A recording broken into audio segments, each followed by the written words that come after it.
backup quarterback going to hold them like that. Notice about his I just think that I said, like, his preparation. I feel like that just, I said, builds confidence, and he's a guy that prepares a lot day in and day out, and obviously it builds confidence. As you can see, what he said is the throw for the most yards for a starting quarterback. And it's something else. That guy snores a lot, so but everything that is good. He's a good guy. Other than that, what's he like as a roommate? He comes late in the room, like at night, because we bring our family, so he comes kind of late.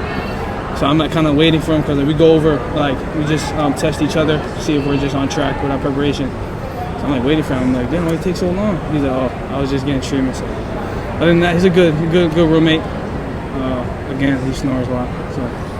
Trech, going back to your touchdown, did you feel like the spark was needed?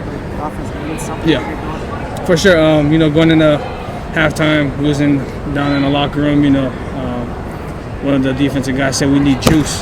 So I feel like just me, by doing that, kind of set that tone for us to have that spark to make plays, and whether it's other guys scoring, which we did. So I feel like it definitely was a big help for us. You were part of this team a year ago that lost to Alabama. Mm-hmm. When you haven't had much time to necessarily think about it. What do you think about that matchup this time around, and how much you remember a year ago? Yeah, it's a great opportunity. God bless us enough to give us the opportunity to play at a high level. Alabama, I'm pretty sure everybody knows how their culture is and how they is as a team. And at the end of the day, we just gotta play our ball and just do our thing.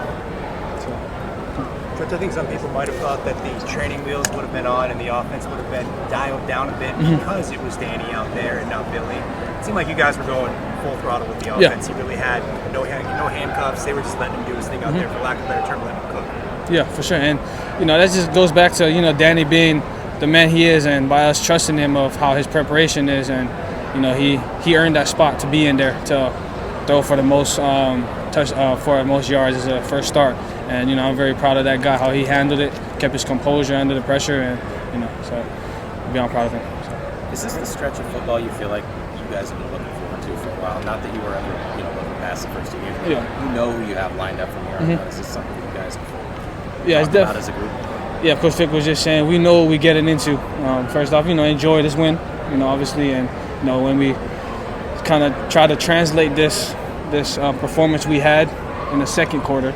Or the second half, and translate it over to Alabama, I feel like we'll be in a great spot to, take them down.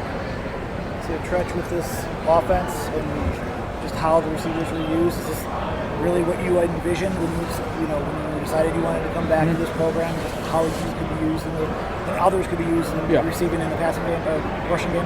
Yes, for sure. Coach, like how I said, in Platteville, Coach showed us how he can get the guys, the playmakers, the ball, and I've definitely seen that as soon as he turned on that field in the first play at Kansas. He was showing me, and I was like, it'll be great to be that guy in that type of situations, and for it to show on this Saturday afternoon was a blessing.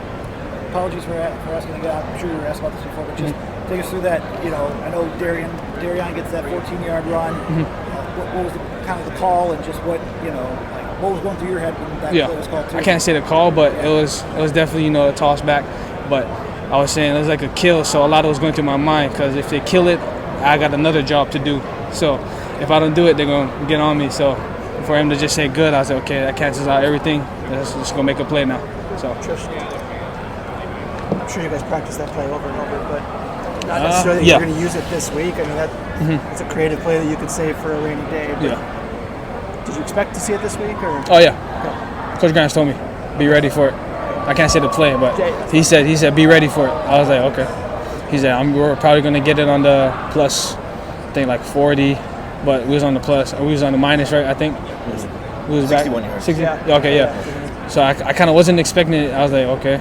He called out, oh, shit, okay. Let's do it. Let's make play. Yeah. Were you surprised how much space there was? It didn't seem like very many Middle Tennessee defenders followed you when you went in motion. Oh, yeah, definitely surprised, because in practice, usually, because our defense, they do a good job of bumping on motions, on like reverses and stuff. So in practices, we don't really get that great look. So when I seen, I was like, whoa.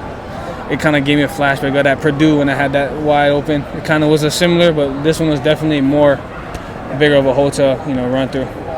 Trech, when you guys combine the fourth down stop and then a couple of plays later, the touchdown run, does that feel like a significant momentum shift for you guys when you get back to the sideline? Yeah, for sure. That fourth down stop, any fourth down stop, feels like that builds a lot of energy, and I feel like that translated to the offense. How the 14-yard run, I think somebody said, and just by me making the play too, is good for me.